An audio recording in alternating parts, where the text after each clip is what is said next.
Bonjour à tous et à toutes et bienvenue à ce épisode 169 de Sur la Terre des Hommes. Wow! Jonathan Saint-Pierre, dit le prof, comment vas-tu? Ça va super bien. Jay, toi, comment ça va? Ça va bien, mais je suis avec mon matériel, pas de seconde main, mais je ne suis pas avec mon matériel que j'ai normalement parce que, comme je vous ai dit, messieurs, avant de commencer à enregistrer, eh bien, il y avait une grosse mise à jour sur mon ordinateur et puis là, je me retrouve avec mon laptop. Mais ça va quand même très bien. Ça va quand même très bien. On va s'en sortir. Absolument. Professeur Roussel, comment allez-vous? Bonsoir, messieurs. Ça va très bien. Merci vous-même. Oui, ça va très bien. Super. En plus, comme je te disais avant d'entrer en ondes, mon stagiaire qui te cite dans un travail d'université, je trouvais ça très cool. Ah ouais? Ouais, un travail sur l'explosion d'Halifax, puis Stéphane avait fait un épisode aujourd'hui l'histoire là-dessus.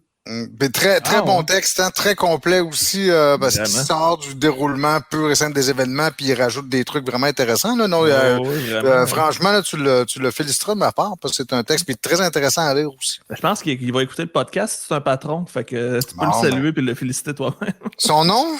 Olivier Audet. Salut Olivier, excellent job. Olivier. Oui. Super. Alors, bon travail, Olivier, de citer notre professeur à nous. Notre maître à penser, Stéphane Roussel. Les gars, ce soir, messieurs, un sujet qui, pas qui sort de l'ordinaire, mais qui est plus géopolitique qu'historique. C'est mon dada, là. Oui, exactement. Là, on va tomber dans le dada à Joe et puis à Stéphane. Moi, personnellement, c'est plus l'histoire qui me touche. Je vais agir à titre de producteur, OK? C'est sûr que je vais intervenir une fois de temps en temps. Je vais poser des questions, etc. Mais quand même, je sais que ce sujet-là de l'Arctique, c'est vraiment votre sujet de prédilection, un de vos sujets de prédilection. Et puis, j'aimerais savoir pourquoi. Je vais commencer avec Stéphane. Toi, l'Arctique, l'indépendance de l'Arctique, pourquoi que tu aimes ce sujet-là, toi? En fait, je suis arrivé dans ce sujet-là par accident parce que mon domaine de prédilection ou de recherche, disons, c'est la politique étrangère canadienne.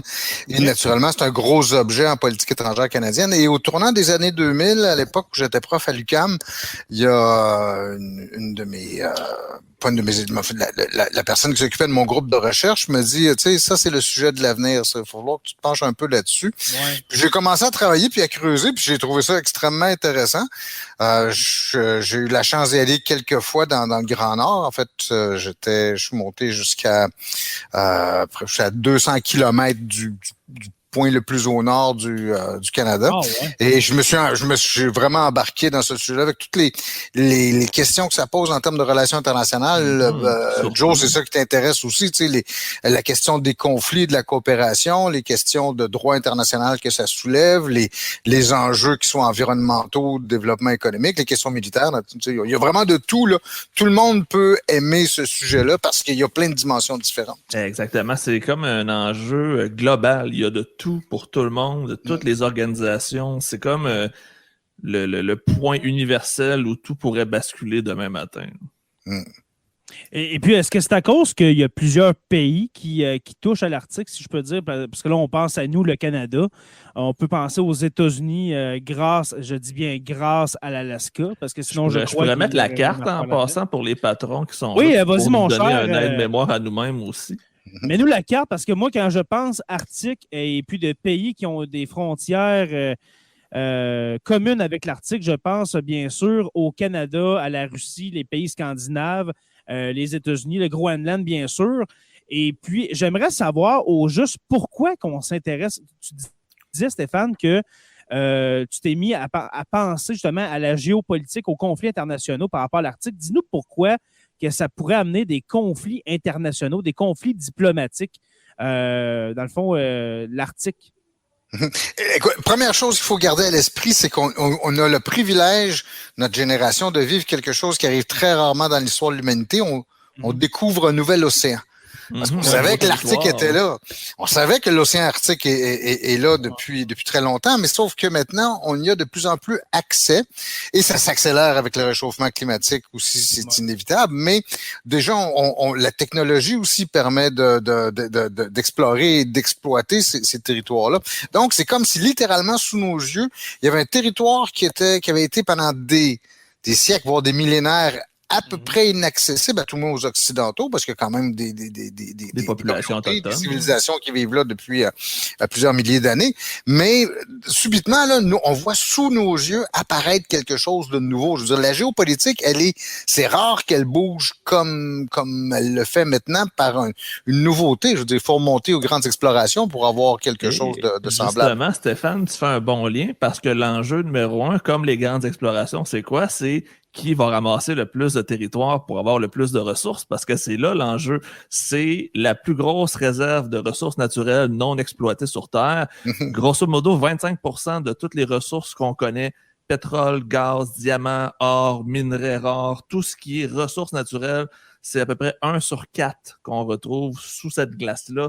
Fait que c'est sûr et certain que comme quand on a découvert l'Amérique et on a colonisé l'Afrique et l'Asie, on va se battre pour ramasser le plus de territoire possible et c'est là où ça devient intéressant.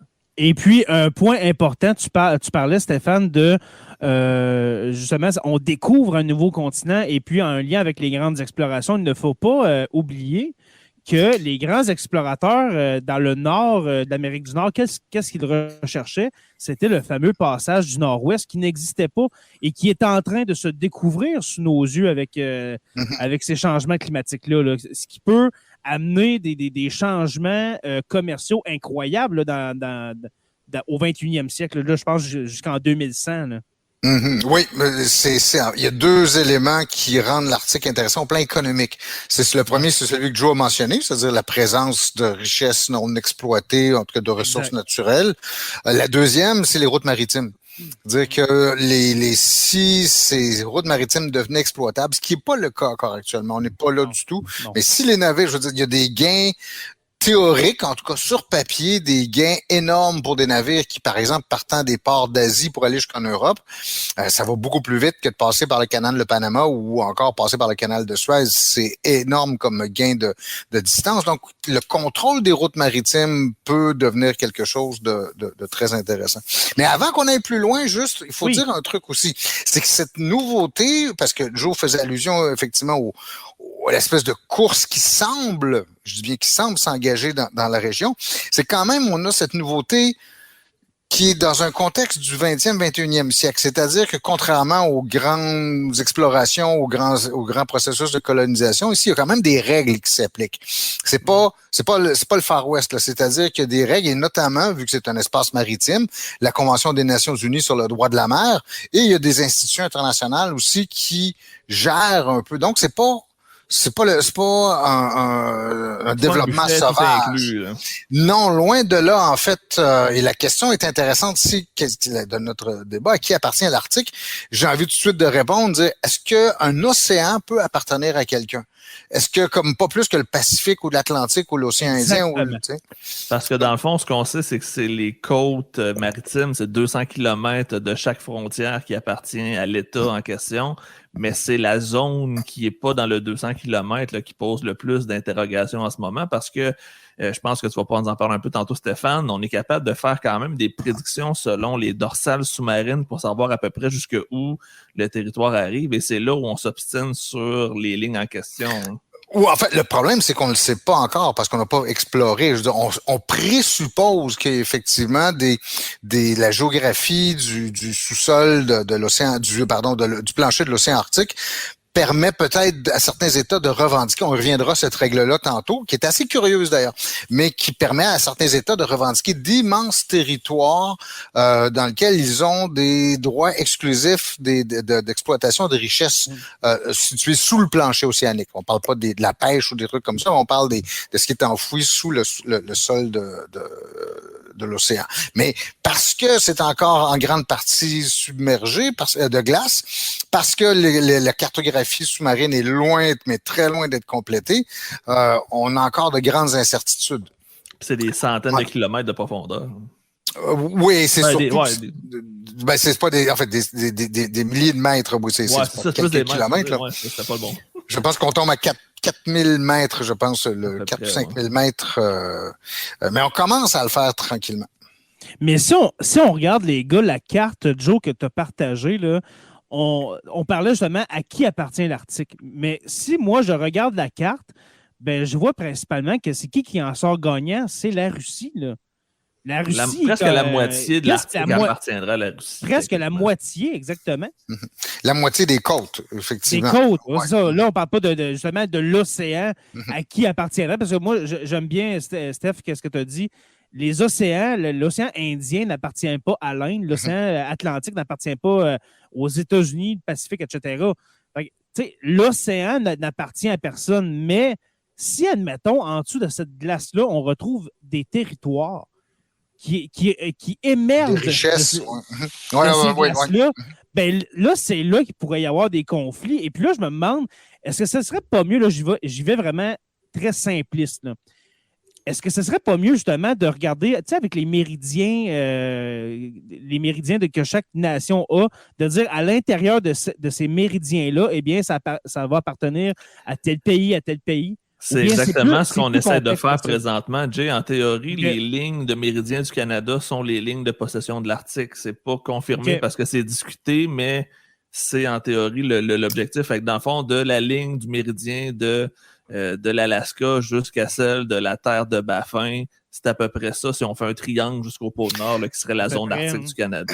En fait, cette théorie-là, c'est la théorie des secteurs qu'on appelle. C'est celle qui disait qu'on prenait l'Arctique, là, puis on prenait une carte de l'Arctique et on divisait en pointes de tarte, si vous voulez, pour chacun des pays.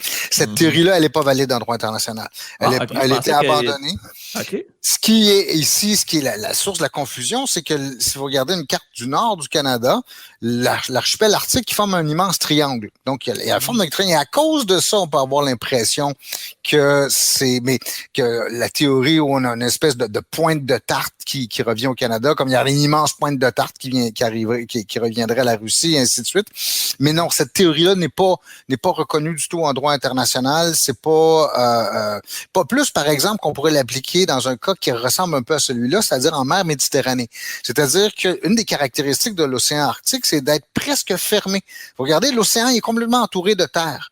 C'est rare, les cas comme ceux-là. Ben, la mer Méditerranée, elle est comme ça aussi. Elle est presque fermée. Une mer géante interne. Exactement. Mais ça a été depuis longtemps disqualifié, je vous dis, cette approche-là. Au contraire, en fait, c'est chaque État doit, sur la base des terres émergées qui sont les siennes, calculer une étendue de 200 km, ce qu'on a parlé tantôt, là, pour avoir la zone économique exclusive, et il peut là-dessus affirmer sa souveraineté. Il y a la question du plateau continental sur lequel on a déjà évoqué, mais sur lequel on va revenir, qui est l'autre élément. Mais la haute mer, je veux dire, les endroits qui sont au-delà du 200 000 marins, ce sont des eaux internationales et qui sont susceptibles d'être utilisées par n'importe qui. Et les grands défenseurs de ce principe-là, ce sont les Américains. Ben oui, parce qu'eux autres, ils ont moins d'accès que les autres.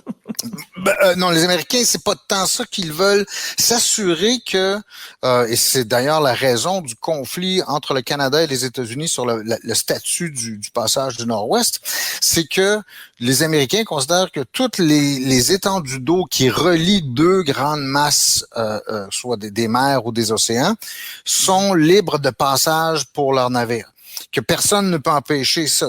Naturellement, le passage du Nord-Ouest, c'est pas un détroit stratégique pour les Américains, mais leur problème, c'est de dire que si on permet aux Canadiens de réclamer une souveraineté et de contrôler qui entre et qui passe à travers le passage du Nord-Ouest, ben on va voir d'autres États qui vont commencer à vouloir appliquer le même principe, que ce soit dans le détroit d'Ormuz, que ce soit dans le détroit de Malacca ou ailleurs, et ça crée un précédent au plan juridique. Ce qui explique la réticence des Américains à accepter que les revendications canadiennes sur le passage du Nord-Ouest. Moi, ce que je pense qui va arriver, c'est que le Canada va le revendiquer, puis les Américains vont avoir un droit exclusif que les autres n'auront pas pour acheter la paix. Tout simplement. Ou profiter du Canada. Aussi. Ou faire un accord comme celui sur la voie maritime du Saint-Laurent.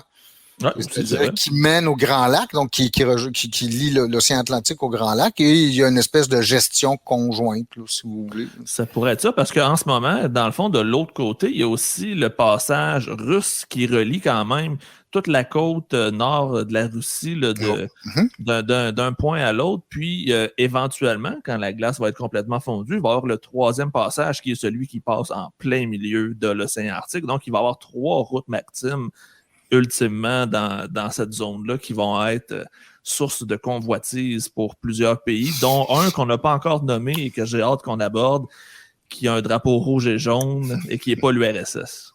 Exactement. On a une question de Simon Robitaille qui va directement dans ce sens-là. Joe, les Chinois doivent aussi vouloir une part du gâteau. Je peux déjà te dire que les Chinois sont le pays du monde qui investissent le plus d'argent en Arctique présentement. C'est à peu près 90 milliards par année d'investissement, soit en bateaux, soit en équipements de toutes sortes, mais c'est les Chinois qui sont les plus actifs dans le pôle Nord. Ouais, juste pour répondre à la question de Simon, ils ne peuvent pas réclamer tout le moins de territoire. Il n'y a absolument aucune assise qui permettrait aux Chinois de dire, nous, on réclame ce territoire-là. À moins comme dans si vous voulez, un scénario de politique fiction, ils feraient comme ce qu'ils font actuellement, je pense que c'est dans la mer du Japon, où ils se créent des îles artificielles. Mais là, je veux dire, on est dans autre chose. Moi, si je me trompe, Stéphane, les Chinois n'ont pas loué la place de l'Islande au Conseil de l'Arctique après leur faillite de 2008? Non, ils peuvent pas. Tu peux pas louer ta place. Ils n'ont pas été capables d'avoir une espèce de rôle de pays observateur, non voteur ou quelque chose comme ça. Oui, mais ça a été. Je sais pas jusqu'à quel point les Islandais ont pu jouer là-dedans. Je pense pas. Mais effectivement, ça a été tout un débat parce qu'au Conseil de l'Arctique, il y a de très nombreux observateurs. En fait, il y a énormément de pays au Conseil de l'Arctique. Qui n'ont pas rapport là. Mais il y a juste 8 États. Ce qu'on appelle les 8 États arctiques qui, eux, sont des membres de plein droit avec ce qu'on appelle les participants permanents, notamment les représentants des communautés des nations autochtones qui sont dans l'Arctique. Mais les Chinois n'ont pas, ou la Chine n'a pas de base pour revendiquer quoi que ce soit. C'est bien que la Chine, curieusement, comme l'Union européenne, ils ont le même problème, c'est qu'ils n'ont pas un accès direct, si vous voulez, à l'océan Arctique. Donc, ils se présentent avec un discours qui est de dire, c'est un océan, ça appartient à l'ensemble de l'humanité. Vous, les États autour de l'océan Arctique, vous n'avez pas un droit particulier de contrôler ce secteur-là. Donc, ça appartient à tout le monde. C'est une belle manière de revendiquer, si vous voulez, en disant comme les États non arctiques, les États autres que les 8 États de la région arctique, les autres États tiennent tous ce discours-là parce que c'est une manière pour eux de pouvoir s'inviter à la table et de dire, on a notre mot à dire. C'est les Allemands, les Français, les Britanniques, les Sud-Coréens, c'est les Indiens.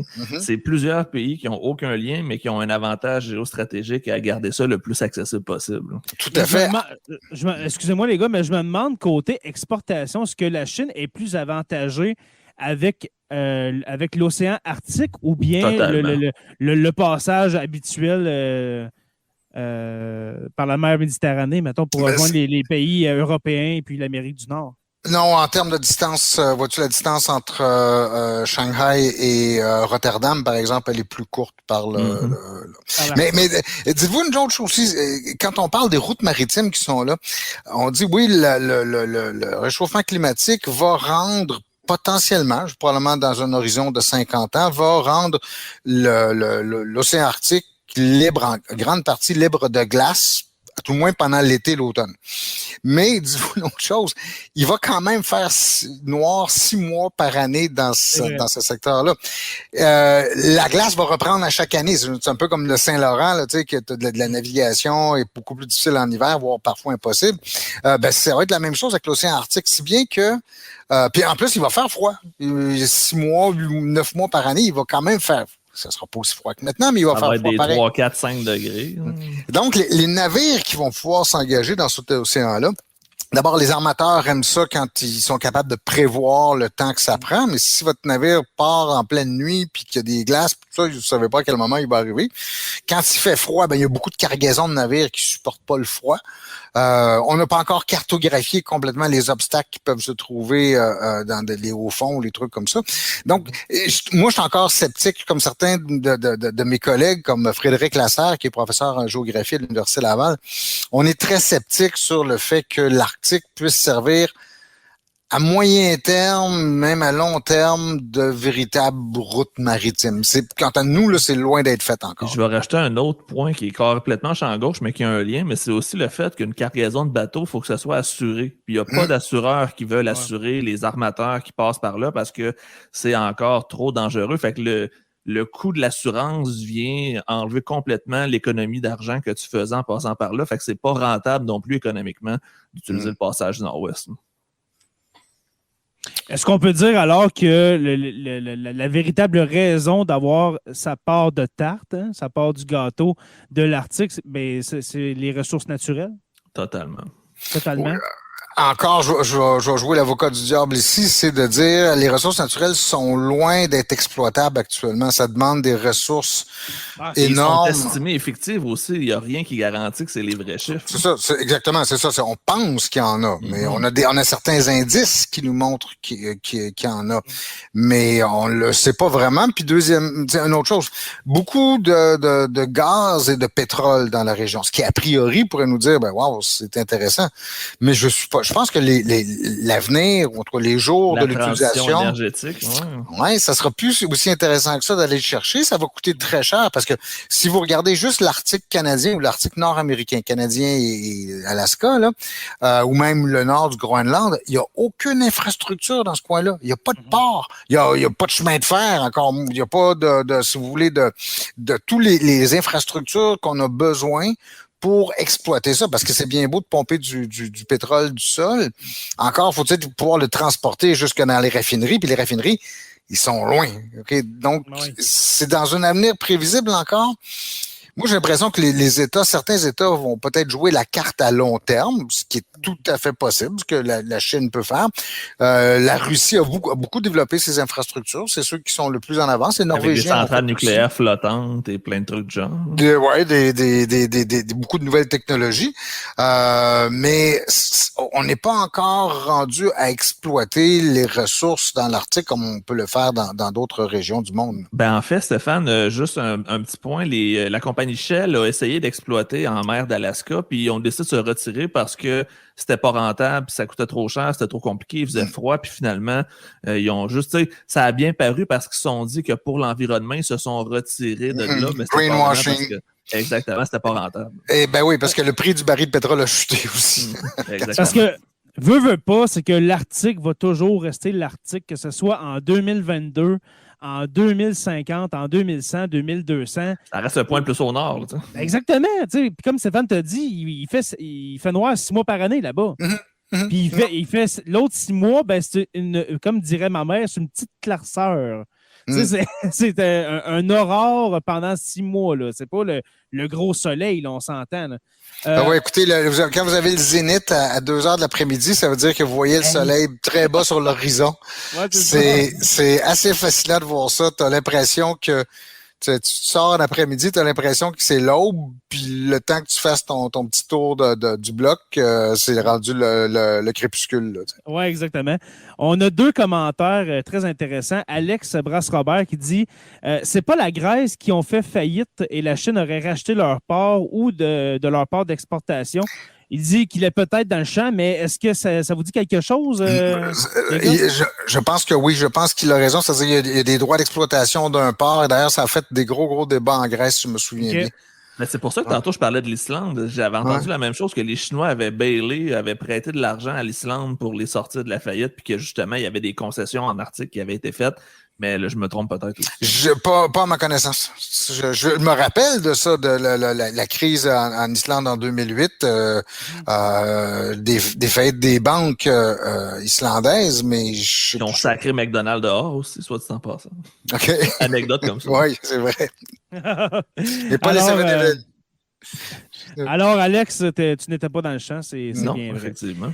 Simon Robitaille qui dit, mais alors, quel est l'avantage d'avoir des ports du Nord si ça ne sera pas exploitable avant des dizaines d'années, voire peut-être un siècle? Géostratégie, pouvoir, influence, militarisation, il y a plein de bons arguments, mais je vais laisser Stéphane répondre. Ben, pour la plupart il y a deux raisons qui sont souvent avancées. La première, on pourrait dire que c'est des raisons d'investissement à long terme où on veut pas se retrouver, même si ça prend 50 ans ou un siècle, on veut pas se retrouver à la dernière minute, puis alors que tout le monde s'est déjà installé de revendiquer une place.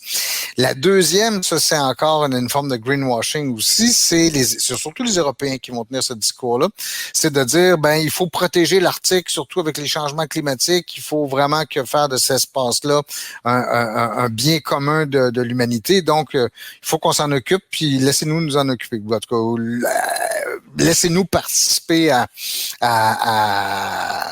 la gestion de cet espace-là. Donc, il y a aussi en même temps un côté qui est de dire, ben, comme tous les océans, il faut appliquer en fait à l'Arctique la même liberté ou les mêmes approches des autres océans sans commettre les erreurs qu'on a faites dans le passé. Parce que contrairement au développement, ou si vous voulez, l'installation des routes maritimes s'est faite de manière assez anarchique dans les autres océans. Là, on a la chance peut-être d'avoir une exploitation, en tout cas un développement qui est peut-être beaucoup plus structuré puis beaucoup plus régulé. Parce que là, en même temps, on parle de ça comme si c'était en même temps inévitable. Je sais, Joe, que toi, tu ne vois pas d'un bon œil. Je pense pas que tu vois qu'en 2100, à l'aube du 22e siècle, l'Arctique soit intact à aujourd'hui, on s'entend. Ça m'étonnerait bien gros, mettons. Mais est-ce que les gouvernements, ça veut dire, ont jeté l'éponge concernant l'Arctique en disant, on sait de toute façon que ça va fondre, alors on va prendre notre part du gâteau maintenant? Non, parce que la fonte de la calotte polaire au-delà de tous les inconvénients qu'elle a, va permettre justement l'exploitation des ressources et le développement des routes maritimes éventuellement. Donc, c'est plutôt le contraire en se disant, ben, vu que ça fond, faut qu'on soit présent parce que c'est là qu'on va pouvoir peut-être plus s'en servir. Dans d'autres cas, et c'est le cas beaucoup pour les nations autochtones qu'il y a là, je pense aux Samis, je pense aux Inuits qui sont tout le long de l'Amérique du Nord, à tous les groupes qui sont en Russie. Pour eux, l'enjeu est aussi beaucoup de conserver les choses en l'état ou à tout le moins de gérer les conséquences des changements climatiques. Parce que ça veut dire que c'est toutes des conséquences extrêmement graves sur leur mode de vie, sur tous leurs points de repère traditionnels. Donc, il faut être capable de gérer les conséquences sociales et les conséquences économiques pour ces gens-là. Parfait. Maintenant, Stéphane, je voudrais que tu nous parles des conflits dans l'Arctique, parce que c'est pas une bonne entente. C'est pas tout le monde main dans la main dans l'harmonie. Le Conseil de l'Arctique, etc. Il y a quand même des conflits entre États. Est-ce que tu pourrais nous en parler un petit peu, s'il te plaît? Oui, il y a quelques conflits. C'est-à-dire, encore, je vais dissiper un peu je vais briser cette impression-là. C'est parce que beaucoup de gens s'inquiètent, ou en tout cas, moi, regardent ça en disant, ben là, ça va être c'est une des raisons pour lesquelles il va y avoir des conflits militaires où il y a un risque de militarisation, voire de guerre dans l'Arctique. C'est pas le cas du tout. Parce que, en fait, le problème qui se pose dans la plupart des cas, c'est que, vu que c'est des secteurs qui étaient et qui sont encore parfois recouverts de glace. Les points de repère sont incertains à savoir où passe la frontière exactement. Il y a, à ma connaissance, en tout cas, 6 ou 7 conflits dans l'Arctique. 2 ont été résolus. En fait, le conflit des Svalbard qui opposait la Russie et la Norvège qui a été résolu en 2010. Mais des 6 autres ou 5 ou 6 autres conflits qu'on peut identifier, il y en a 5 dans lesquels le Canada est partie prenante. Souvent, c'est le Canada contre le reste du monde. Okay? Il y a 2 minuscules conflits avec... Le plus drôle avec la Danemark. Ben, commençons par ces 2-là. Il y a 2 petits conflits qui opposent le Danemark au Canada, un sur la mer de Lincoln. La mer de Lincoln, c'est au nord complètement du Groenland et de l'île de Ellesmere. Puis ça porte... C'est dans le coin d'Alerte, là. Oui, en fait, c'est un peu plus à l'est, je pense, mais... Oui, exactement, mais c'est pour situer les gens s'ils connaissent un peu le pôle Nord puis l'Arctique. Mais on parle d'un conflit qui porte sur, je pense, 60 000 nautiques carrés ou quelque chose, un truc ridicule. C'est tout petit, puis c'est couvert de glace, puis c'est une zone maritime. L'autre conflit qui est encore plus ridicule, c'est celui qui porte sur l'île de Hans, qui est un peu plus au sud de la mer de Lincoln, qui est encore entre l'île d'Ellesmere au Canada et le Groenland au Danemark. Mais c'est un petit caillou de... C'est une roche. Il n'y a rien. Là. C'est juste une roche. 1,3 km. Écoute, tu mets 2 terrains de football. OK? Côte à côte, c'est rien. C'est comme un gros cap de roche bien lissé par les années, le vent et la glace. Là. Il n'y a personne qui peut habiter là-dessus. C'est très difficile à aborder parce que c'est des grandes falaises. C'est une espèce de clou qui sort là, de l'eau. Il n'y a pas de pétrole. Stéphane parle. Oui, si tu peux trouver des photos, mais il y a personne qui habite là. Il n'y a pas de richesse, il n'y a pas de pétrole, il n'y a pas de diamants, il y a rien. Et c'est même pas les eaux autour qui sont en conflit. C'est-à-dire, on sait exactement où passe la frontière maritime. Là, ce qu'on ne sait pas, c'est est-ce que l'île a été attribuée à un côté ou à l'autre, au Danemark ou au Canada. Et les deux gouvernements se braquent sur cette question-là. Je veux dire, en théorie, c'est super facile à négocier. Tu dis, écoute, c'est un petit rocher qui affleure de l'eau. Là, tu sais, ça n'a pas d'utilité. Alors, vous voyez... alors, pour les patrons, en même temps, les abonnés ne le voient pas en podcast, mais c'est vraiment, je peux vous le décrire comme, on dirait l'île dans Petite Séduction. Okay? Dans Grande Séduction, excusez. C'est une petite île, c'est une roche qui sort de l'eau. Il n'y a rien, il n'y a pas de végétation, il y a pas, c'est vraiment juste un gros caillou. Là. Alors ça, c'est l'île de Hans, on dirait justement le mont Chaudron à Rouen, qui serait effoiré un peu. Et la raison pour laquelle les deux gouvernements peuvent pas s'entendre, c'est ridicule, on dit ça va être facile de négocier, on tire ça à pile ou face, là, dire qu'il n'y a pas de conséquences. Mais non, parce que d'abord pour les Canadiens, le gouvernement canadien qui céderait face au Danemark aurait apporté l'odieux d'avoir réduit le territoire canadien, ne serait-ce que d'1 kilomètre carré, mais il y a quand même ça. Deuxièmement, pour les Danois, en même temps, alors qu'on sait que le Groenland est engagé dans un processus d'accession à l'indépendance, les Danois maintenant font très, très attention à ne pas prendre de décision qui pourrait avoir un impact même symbolique, comme le cas qu'il y a ici, pour l'avenir du Groenland en disant on a bradé le territoire du Groenland, encore même si c'est un petit bout de caillou qu'on a bradé, on l'a donné au Canada. Si bien que les deux côtés, on est bloqué parce que c'est vrai que c'est juste un petit caillou, mais ça demeure un symbole. Et c'est surtout la dimension symbolique qui est importante ici. Et c'est pour ça qu'on ne parvient pas à s'entendre sur ce. Mais en fait, il y avait une blague, à un moment donné, c'est pas une blague, il y avait une espèce de guerre des bouteilles qui se jouait. Ouais, c'est ça, je m'en allais, j'étais curieux si tu étais au courant. Là.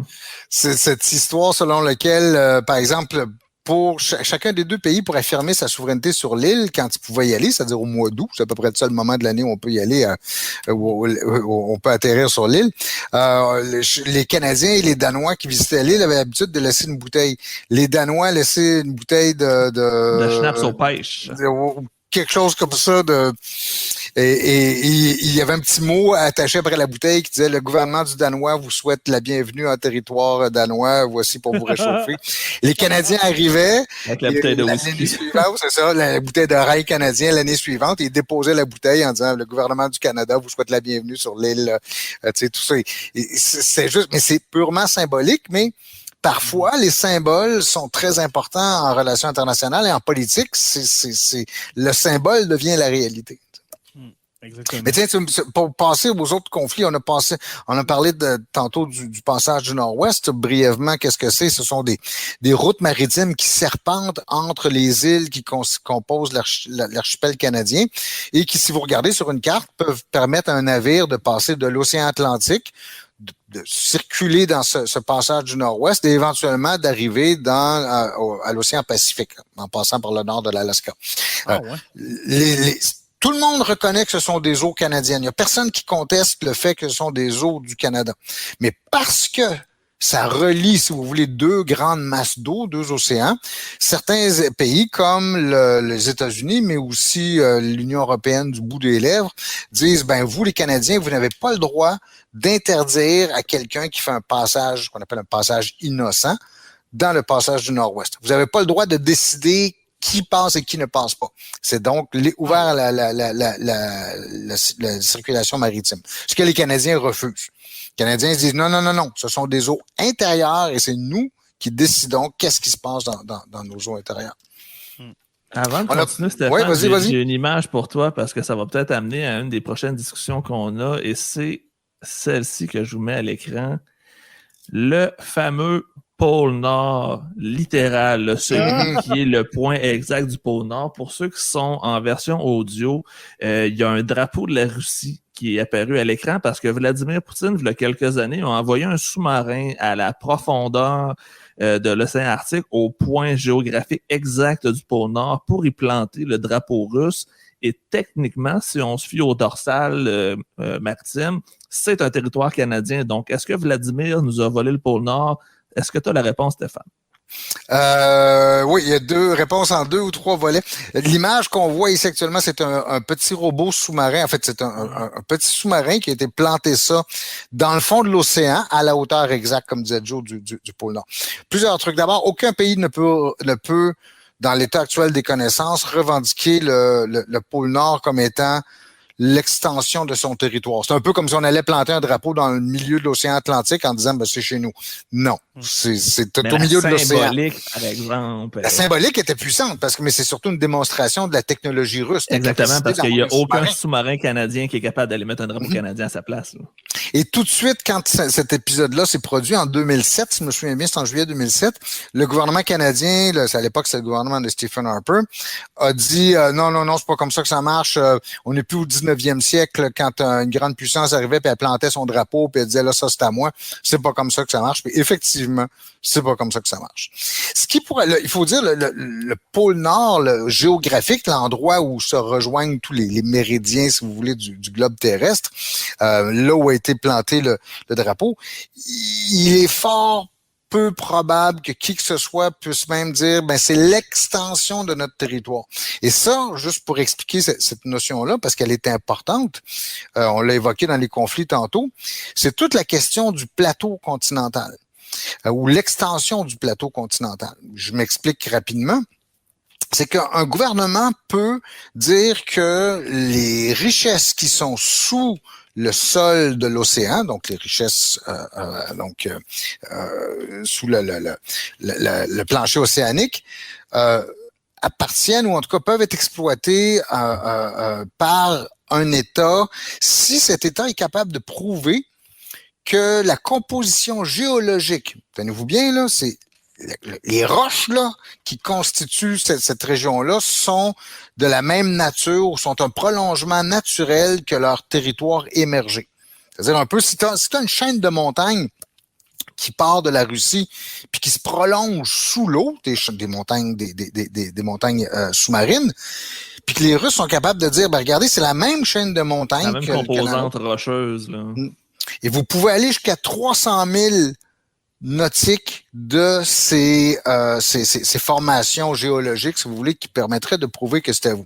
Et donc, de réclamer, mais des territoires sous-marins absolument énormes. Si vous êtes capable de prouver que c'est le prolongement naturel de votre territoire, et c'est ça qu'on ne connaît pas encore. Vu qu'on ne connaît pas, on n'a pas fini, on est loin de là d'explorer le plancher océanique de l'océan Arctique. Ben, n'importe qui peut dire, ouais, ben, moi, je pense que j'ai un bout de mon territoire qui va jusque-là, puis l'autre de dire. Mais c'est tellement compliqué pour rien, Stéphane. Comme je disais tantôt, là, pourquoi pas, je sais que, sûrement qu'on on en a déjà parlé au Conseil de l'Arctique, etc. Tu vas nous expliquer justement tantôt ce qu'est justement le Conseil de l'Arctique, mais pourquoi pas diviser ça avec les méridiens? Je comprends pas. Oui, je comprends la géologie du plancher océanique, mais il y en a qui vont être désavantagés, puis là, ça va créer des conflits importants. Là. Est-ce que je me trompe ou... Non, parce que deux choses. D'abord, on applique dans l'océan Arctique les mêmes règles qu'on applique ailleurs. C'est ce qu'on appelle la Convention des Nations Unies sur le droit de la mer. Okay. Je veux dire, si on peut pas avoir des règles spéciales pour l'océan Arctique, parce qu'il n'y a pas la seule justification qu'il y a et qu'il y avait, c'est que c'était recouvert de glace. Mais autrement, on doit appliquer les mêmes règles qu'ailleurs. Et si tu te mets à appliquer ça là, ben là, tu verrais, par exemple, les États méditerranéens qui pourraient dire la même chose, ou tu créerais un précédent qui serait susceptible de créer tout autant de problèmes ailleurs. Deuxièmement, si tu divisais ça en ce qu'on appelle la théorie des secteurs, là, si tu divisais ça en pointe de tarte, ben, il y en a toute une méchante gang qui serait exclue et qui serait vraiment pas content. D'ailleurs, c'est pour ça que le principe n'est pas accepté. C'est-à-dire qu'il faut plutôt appliquer puis souvent, l'application des principes de droit maritime, de droit des droits de la mer en Arctique, c'est juste des principes qui ont déjà été établis ailleurs et qu'on applique dans l'Arctique. Par exemple, toute cette histoire du plateau continental que je vous raconte, c'est que ça a commencé dans d'autres régions du monde. Et imaginez-vous, par exemple, les Français qui ont de toutes petites îles un peu partout dans le Pacifique. OK, c'est rien, ces îles-là. Souvent, c'est des toutes petites îles, qu'on pense à Tahiti, qu'on pense le nom m'échappe, mais vous avez tous ces chapelets d'îles. Mais si les Français sont capables de dire, attendez une seconde. Oui, l'île, là, c'est juste la pointe de l'iceberg parce que le territoire se prolonge dans le plancher de l'océan Pacifique. C'est pour les Français deviendraient une puissance maritime absolument extraordinaire grâce à tous ces petits points qu'ils possèdent émergés.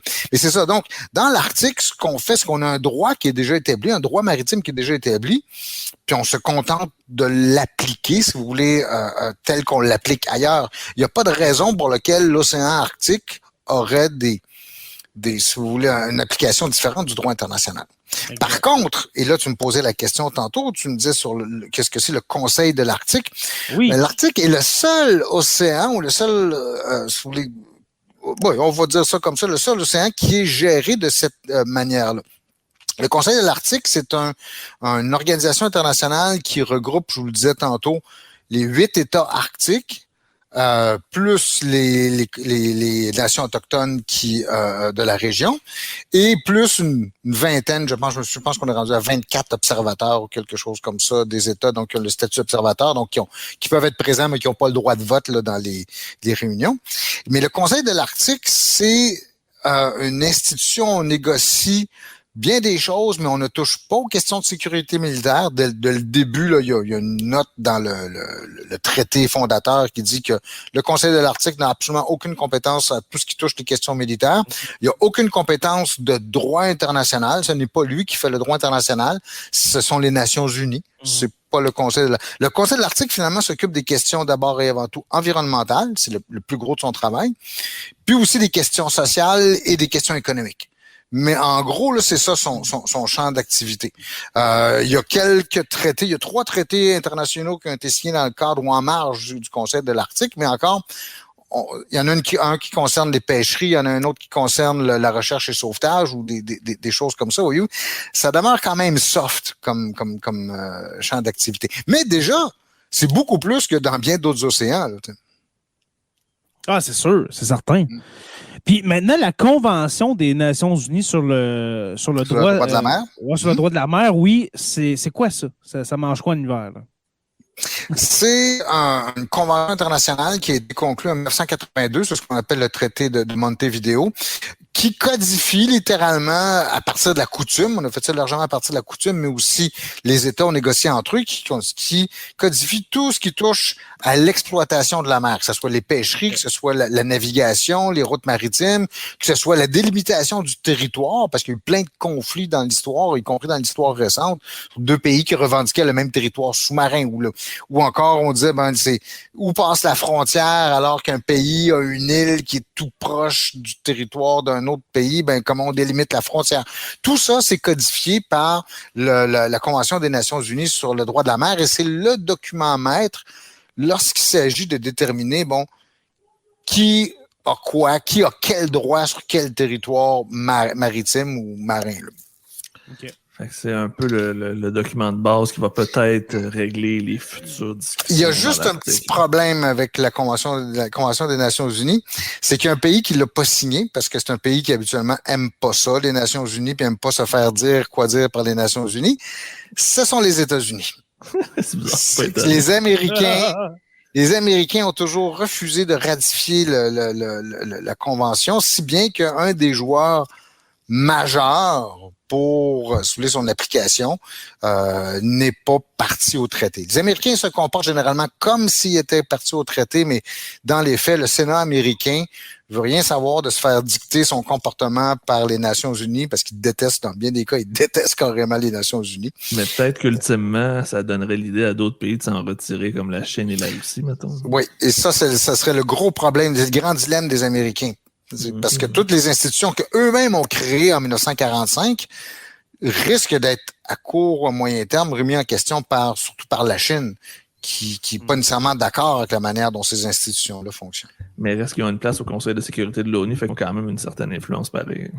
Oui, puis surtout, ils ont une grande puissance aussi avec eux. Une grande puissance militaire. Faudrait faire un épisode, je suis en train de penser à ça pendant que je vous écoute parler, les gars, là. Faudrait faire un épisode justement sur le pouvoir réel que l'ONU a, parce que j'ai l'impression que l'ONU s'en va dans le mur, pareil comme la Société des Nations l'a fait. La Société des Nations était dans le mur avant même de commencer. On ne peut pas comparer les deux, mais effectivement, il y a beaucoup de lacunes présentement qui commencent à sortir. C'est principalement le Conseil de sécurité qui est le problème à la paix mondiale. Il y a juste une autre dimension, si on a le temps, oui, on a le temps. Une autre dimension peut-être de l'activité arctique qui m'intéresse beaucoup, sur laquelle j'ai travaillé, puis ça interpelle, j'ai l'impression, aussi notre auditoire, c'est que il n'y a pas juste les États souverains qui sont intéressés par les questions arctiques. C'est pas juste une affaire. Les gens qui vivent là. Oui, d'abord, effectivement, j'ai mentionné tantôt toutes les nations autochtones. J'ai mentionné les Inuits, les Samis, ce qu'on appelle les Raipons. C'est toute la communauté des Autochtones qui vivent en Russie. Mais il y a aussi des gouvernements non souverains. Et par exemple, si on regarde une carte de l'Arctique, on peut voir que la seule province au Canada qui a une portion substantielle de son territoire, ça dépend comment vous définissez l'Arctique, mais c'est le Québec. Le Québec est un État arctique. Oui, pour ça, il faut quand même prendre une définition assez large de ce qu'est l'Arctique, parce que le Québec ne touche pas au cercle polaire, qui est la définition la plus restreinte. Mais quand même, selon certaines autres définitions, on pourrait dire, oui, il y a 30% du territoire québécois qui est dans l'Arctique. Et ça fait que le gouvernement du Québec est directement interpellé par ce qui se passe dans les organisations internationales comme le Conseil de l'Arctique, mais aussi, il est très actif dans d'autres organisations qui sont, disons, plus ouvertes aux gouvernements non souverains, comme par exemple ce qu'on appelle le Arctic Circle. C'est une réunion qui a lieu à chaque année en Islande où les États non souverains comme l'Écosse, le Groenland, l'Alaska sont représentés, où ils vont y envoyer des délégations. Donc le gouvernement du Québec est très présent dans ces organisations-là. Parce qu'il y a des enjeux aussi qui se posent. Il y a des enjeux de développement économique, à savoir comment est-ce qu'on veut et comment on exploite les richesses du Nunavik. Il y a des enjeux de gouvernance, c'est-à-dire quel est le poids politique que vont occuper les Premières Nations et les Inuits qui occupent ce territoire-là. En fait, la situation est un peu bloquée actuellement sur ce thème-là. Il y a la question de la protection de l'environnement. Il y a toutes les questions sociales aussi. Donc, de savoir que les communautés qui sont sur ce territoire-là sont parfois très vulnérables. Et donc, comment on s'en occupe. Tout ça, c'est des questions qui interpellent non pas le gouvernement canadien, mais le gouvernement québécois. Et c'est pour ça que les Québécois... la desserte alimentaire de certaines villes, justement, tout à fait. Québécois. Parce que, en même temps, l'Arctique, il ne faut pas juste penser en longitude, mais aussi en latitude. C'est surtout pour ça. Parce que là, ceux qui sont en podcast, OK, on essaie de faxer nos gestes, comme dirait François Pérusse. Mais c'est ça, c'est pas juste les pointes de tarte qu'on a dit qui touchent au pôle Nord, mais aussi les latitudes. Alors oui, le Québec, il touche. Oui, c'est ça. Et c'est pour ça que le Québec est une des seules provinces. Là, je ne parle pas des 3 territoires. Okay? Oui, ça, j'allais dire. Les territoires sont directs dedans. Là. Oui, le Yukon, les territoires du Nord-Ouest et le Nunavut sont carrément des territoires arctiques, mais ils n'ont pas les mêmes pouvoirs que des provinces. C'est encore des créatures d'Ottawa et non pas des gouvernements qui ont une latitude comme peuvent l'avoir les provinces du sud du Canada. Et de ces 10 provinces, le Québec est celui qui a l'intérêt les plus importants et c'est celui aussi qui s'est doté d'une politique arctique. Elle est moins active depuis que le gouvernement Legault est là, mais il y a quand même une politique arctique du Québec et les Québécois ont tout intérêt à regarder ce qui se passe dans le Nord. Et même, en fait, le gouvernement du Québec a été très actif dans les relations avec d'autres gouvernements, entre autres les relations entre Québec et Reykjavik, ou le gouvernement islandais, si vous voulez, sont généralement assez actives puis très intéressantes. On s'y attend pas, mais oui, c'est le cas. Comme disait le curé Labelle, l'avenir est dans le Nord. Pas le même Nord, mais voilà. Pour terminer, mon cher Stéphane, et bien sûr, mon cher Joe, parlons des États non arctiques. Maintenant, qui peuvent, dans le fond, qui veulent avoir une certaine souveraineté, Stéphane, comment on pourrait dire ça? Qui veulent avoir un certain pouvoir décisionnel sur l'exploitation de l'Arctique, l'exploitation future de l'Arctique. Ou la liberté d'exploitation de l'Arctique. Oui, c'est ça. Qui sont-ils au juste? Bon, on l'a mentionné déjà, Joe, tu mentionnais la Chine, la Chine, l'Inde. En fait, tous les États, faut dire, tous les États. Oui, mais tous les États qui sont des puissances maritimes qui dépendent du commerce international, ça fait justement le G20. Tous les États donc qui ont des intérêts dans le commerce maritime, ce qui fait pas mal de monde là, finalement quand on y pense. Mais tous ces gens-là ont intérêt à regarder ce qui se passe dans l'Arctique. De même, tous les États dont les activités de pêche, les activités halieutiques sont importantes, si vous voulez, vont être intéressés par ce qui se passe dans ce coin-là.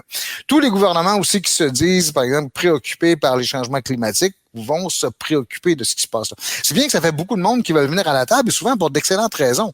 C'est tout à fait légitime de vouloir être assis à une table de négociation internationale pour prendre des décisions. Ben oui, tout à fait. Je rajouterais un autre point, Stéphane. Il y a beaucoup de ces pays-là aussi qui n'ont pas beaucoup de ressources naturelles sur leur territoire. Fait que c'est sûr qu'ils vont lorgner celles qui sont disponibles et qui ne sont pas encore à personne, entre parenthèses. Je pense à la Corée du Sud qui était leur argument. On veut être une puissance économique, on veut développer notre industrie, mais ça nous prend des ressources, puis il y en a de disponibles qui sont à personne. Pourquoi on ne les prendrait pas? Oui. Mais encore là, c'est un investissement à long terme, parce que comme on le disait, c'est pas demain la veille qu'on va pouvoir faire ça, mais tous ces États-là, et vous voyez la ligne de clivage qui se fait souvent dans les discussions internationales, c'est que vous avez d'abord je dirais pas les 8 États arctiques, mais en fait, il y a 5 États côtiers. Il y a 5 États qui ont une façade directement sur l'océan Arctique, c'est-à-dire les États-Unis par l'Alaska, le Canada, le Danemark par le Groenland, la Russie, la Norvège. Les autres États scandinaves n'ont pas une façade arctique, contrairement à ce qu'on Même s'ils sont très proches, mais la fameuse ligne de la Norvège. C'est ça, la Norvège coupe la Finlande et la Suède de la... Ils n'ont pas un accès à l'océan Arctique.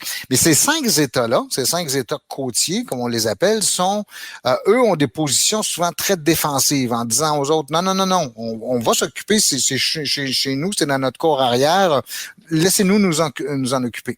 Et vous avez les autres États non arctiques qui vont pousser dans la direction opposée en disant non, ça appartient à l'humanité dans son ensemble. Donc, tout le monde doit et a le droit de se préoccuper de la gouvernance et de la manière dont on va gérer cet océan-là. Parce que si on prend l'exemple des changements climatiques, juste 2 secondes, Jay, on prend l'exemple des changements climatiques, c'est l'humanité qui va subir les conséquences de cette fonte des glaces-là. Donc, c'est sûr que l'humanité a tout le droit de dire qu'est-ce qu'on fait avec. Oui. Pour les changements climatiques, je te dirais l'Arctique n'est pas la cause des changements climatiques, c'est vraiment la conséquence.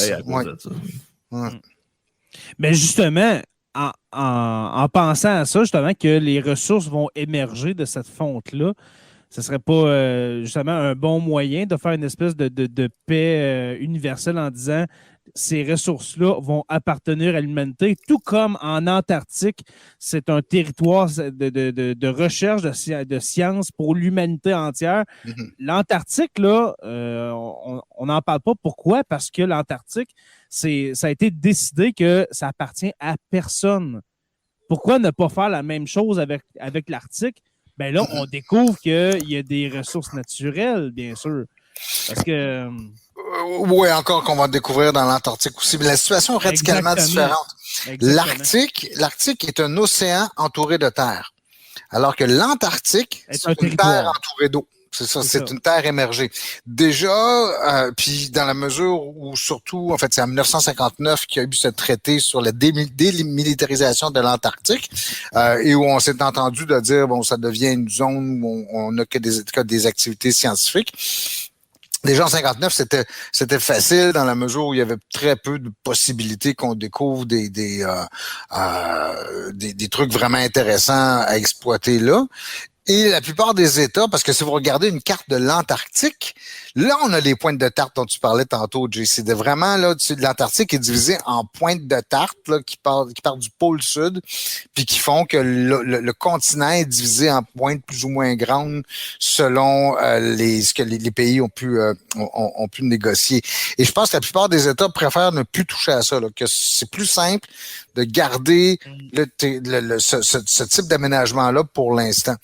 Alors que dans l'Arctique, qui est un océan, donc nécessairement une zone potentielle de passage, notamment, on pense au commerce maritime, mais en fait, à l'origine, c'était surtout les sous-marins nucléaires qui allaient se promener là, puis il n'était pas question, ni pour les Américains, ni pour les Russes, que qui que ce soit empêche leurs sous-marins d'aller se balader sous la glace, là. Donc, il y a tout ça, que le potentiel de militarisation était beaucoup plus grand dans l'Arctique qu'il était dans l'Antarctique.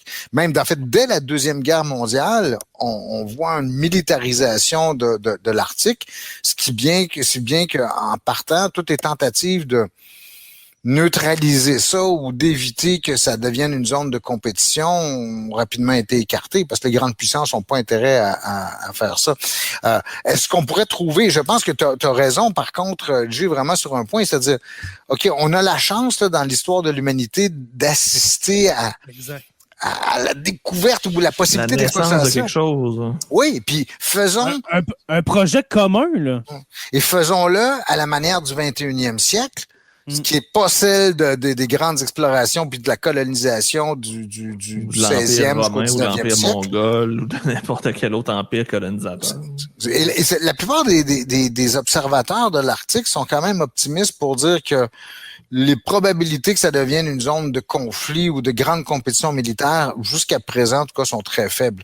De toute façon, on a assez avec Taïwan et l'Ukraine présentement. Oui, en fait, s'il y a des problèmes, c'est que ça va commencer ailleurs. Ça peut s'étendre dans l'Arctique, mais actuellement, toutes les négociations, toutes les discussions qu'il y a avec les Russes sont en toute fin pratique au point mort depuis 2014, depuis que les Russes ont envahi l'Ukraine. Parce que certains gouvernements, dont celui du Canada, ont dit, vous les Russes, tant que vous sortez pas de Crimée ou que vous laissez pas les Ukrainiens tranquilles, on boycotte toutes les conférences. Ouais. Ce qui est un peu ridicule, là, parce qu'on a quand même besoin des Russes pour mettre en place une gouvernance arctique, puis pour mettre en place des mesures pour gérer cet espace-là. Exactement. Les gars, c'est très intéressant. On n'a pas parlé des ours polaires. Oui, là, on n'a pas parlé des ours, malheureusement. Là, c'est un podcast. Mais quand on fait une conférence sur l'Arctique, quand votre PowerPoint, c'est la tradition, vous devez absolument avoir une photo d'un ours polaire. Qui n'est pas mis seul sa glace qu'ils font. Je peux te dire, mon cher Stéphane, que le thumbnail, si on veut, l'image qui va accompagner ce fichier audio sur YouTube, ce podcast, pour toi, je vais mettre un ours polaire sur un morceau de glace. Ne sacrifions pas la tradition. Qui font sous ses pieds. Alors, je pensais qu'on allait répondre, Stéphane, à la question qui est le titre de l'épisode, mais je suis en train de réaliser on y a répondu. Oui, mais en même temps, c'est à personne. Voilà ta réponse directe. Là. Ça appartient à lui puis à lui. Alors, désolé pour ça. Non, mais la réponse, en fait, Jay, tu l'as dit toi-même, ça appartient à l'humanité. Exactement. Alors, désolé pour... Ça appartient à l'homme. On est sur la terre et la glace de l'homme. Oui, sous la glace de l'homme, sous les glaces des hommes. Alors, je veux m'excuser au nom de l'équipe de Sur la Terre des Hommes pour ce coït interrompu. Nous n'avons pas pu répondre à la question. Alors, c'est à l'humanité. Voilà. C'est la meilleure des réponses. Et voilà. Alors, merci beaucoup, messieurs. Merci beaucoup, messieurs. C'est vraiment intéressant comme épisode. Oui, très intéressant. J'en veux plus de ça. Je veux plus on dirait ça ressemblait à un épisode, Joe, de nos premières collaborations qu'on a faites ensemble. Ouais, c'était plus question-réponse que discussion. Hein? Oui, non, mais en même temps, de géopolitique, quand on a parlé de la démocratie canadienne, souviens-toi, c'était notre deuxième épisode ensemble. Ouais, ou le deuxième amendement aux États-Unis aussi, c'est vrai. Absolument, absolument. Alors, oui, il en faut plus de ça, messieurs, sur la Terre des Hommes. On va trouver d'autres sujets que toi. Oh oui, malheureusement, ça pleut des sujets. Oui, malheureusement. Alors, merci beaucoup, les gars. Merci au patron d'avoir été là ce soir pendant cet enregistrement. Merci beaucoup. Je crois qu'il y a... Non, il n'y a plus d'occupation double, hein, mais on était peu ce soir, mais quand même, merci au patron. On ne l'a pas annoncé vraiment. On l'a annoncé dernière minute. On n'est pas à faire notre affaire. Hein? Non, mais aujourd'hui, j'ai pensé 3 fois, mais j'ai tellement eu une journée de fou que ça me sortait de la tête. Alors, désolé, c'est de ma faute. Alors, merci tout le monde. Merci les patrons. Merci à vous. Hein. C'est toujours... J'ai un plaisir renouvelé à chaque fois. Stéphane, professeur, il te faut un surnom et puis ça va être professeur Roussel. Un peu comme professeur Xavier qui arrive en chaise roulante avec des X qui tient les roues. Quand il m'appelle, au Canada anglais, il m'appelle Dr. Roussel. Dr. Roussel. Dr. Roussel. Je pense qu'on va t'appeler R. Doctor. Non, pas sûr. Alors, professeur Roussel, merci beaucoup. Joe Saint-Pierre dit le prof, merci à toi. Merci aux abonnés de suivre Sur la Terre des Hommes. Mais avant, je viens de réaliser, les gars, il faut parler des épisodes de la semaine prochaine, c'est-à-dire nos spéciaux de Noël. Ah, déjà? Oui, parce que là, on enregistre, mon cher Joe, on enregistre un 8 décembre, mais cet épisode-là va sortir une semaine plus tard. Alors, la semaine d'après, on est déjà rendu. OK. Mais oui, alors c'est Noël qui s'en vient. J'ai brisé l'espace-temps. T'as brisé la magie, Joe. Alors, la semaine prochaine, les chers abonnés, il va y avoir 2 épisodes. Premièrement, l'épisode 170 traitera d'une histoire de Noël vraiment triste, OK? Vraiment trash. Vraiment trash, oui, qui est sur, je vais dire le sujet, c'est sur la famille Sauder aux États-Unis, qui leur maison a brûlé la veille de Noël et puis que 4 de leurs 9 enfants n'ont pas été retrouvés dans les décombres de la maison. Et puis on se demande, mais où sont passés les enfants Sauder? On va donner un épisode. Petit punch, Mussolini est impliqué là-dedans. Oui, mais... Misère. Ah, c'est complètement capoté, Stéphane. J'ai jamais entendu parler de ça. J'avais jamais entendu jusqu'à temps que Jim envoie l'enregistrement. Là, c'est complètement fou. C'est une histoire qui est capotée. Avec une petite musique de Noël un peu glauque. Un peu lugubre. Oui, j'ai fait ça comme ça à temps perdu dans mes soirées, cet épisode-là. Et puis le lendemain, le 25 décembre, mais là, c'est le gros spécial de Noël avec nous 3 messieurs et avec un invité mystère. Alors, on va parler, là, je ne vous dis pas, je vous ai vendu un sujet. Devenez patron pour le savoir, OK? Pour le prochain épisode, pour le spécial du 25 décembre. Alors, ce sera le vrai spécial de Noël. Et puis, il va y avoir par la suite le Bye-Bye 2021 avant le 31 décembre. Et puis, voilà, ça va ressembler à ça notre fin d'année de Sur la Terre des Hommes. Et comme je viens de dire, devenez patron pour avoir plus de détails. Alors, merci aux abonnés. Je termine avec ça. Merci aux abonnés de suivre Sur la Terre des Hommes. Nous sommes disponibles sur Apple Podcasts, Spotify, Google Podcasts et YouTube au Sur la Terre des Hommes podcast. Merci à nos patrons, les curieux. On a de nouveaux curieux qui se sont ajoutés à la liste. Nous avons Jeannie Breton, pendant le mois d'octobre, qui s'est rajouté. Ensuite, Michael Doré et Pascal Côté. Alors, je vous souhaite la bienvenue, les nouveaux curieux. Les curieux donnent 2 $ par mois. Alors, merci à vous de contribuer à Sur la Terre des Hommes. Les stagiaires, il y en a aussi des nouveaux comme Hugo Bélanger, Thomas Tronchon, Le Crachoir et Guillaume Beaulieu. Alors, merci à vous tous. Le Crachoir, dans le fond, qui est Martin Godette et puis Frank Pocket. Avant, je nommais seulement Martin Godette, mais là, il s'est réabonné au Patreon sous le nom du Crachoir. Alors, on vous invite à aller écouter Le Crachoir. Si vous voulez détester les conspis, c'est vraiment le meilleur podcast pour vous. C'est vraiment le meilleur podcast pour vous. Les historiens, Louis-Philippe Leloup Labadie, Alexandre Breton, les érudits François Brassard et Mathieu Lauzon, qui est devenu un érudit. Nos orateurs, Construction avec un S, Rivard de Rouyn-Noranda. Et je me souviens.org. Allez visiter le site je me souviens.org.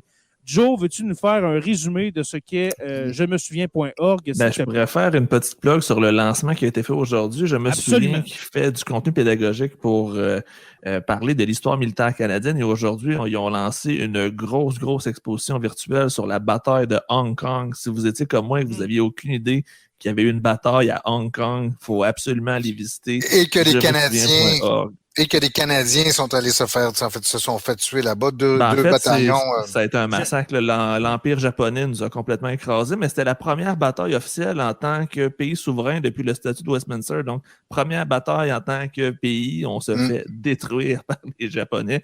Mais l'histoire est super intéressante. Il y a beaucoup d'archives, il y a beaucoup de trucs. Puis c'est vraiment intéressant parce que malgré tout, on a essayé du mieux qu'on a pu.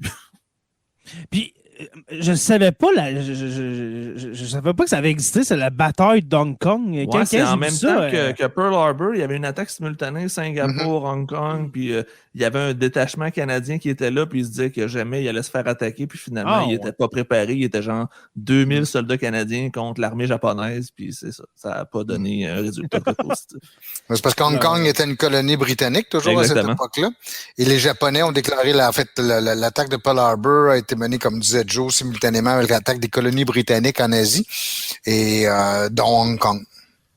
Exactement. Alors, merci à je me souviens.org, Alexandrine et Marina qui sont à la tête de je me souviens.org. Merci à vous, les filles, pour votre confiance et puis d'être nos oratrices. Oui, je vous invite à rejoindre la page Facebook Sur la Terre des Hommes podcast et Sur la Terre des Hommes, la communauté, pour venir discuter avec nous. Merci à Denis qui confectionne nos merveilleux logos. C'est pas lui qui a fait le logo, OK? Mais qui l'a remodelé un peu, OK? Et puis qui fait des t-shirts, des gaminets, ma foi, incroyables. Merci à toi, Denis, pour ton talent de graphiste. C'est vraiment extraordinaire. Merci beaucoup. Sur la Terre des Hommes est une présentation des éditions Derniers Mots. N'oubliez pas qu'à tous les jours, nous écrivons l'histoire et on se revoit très bientôt, la semaine prochaine, pour 2 autres pages d'histoire de Sur la Terre des Hommes.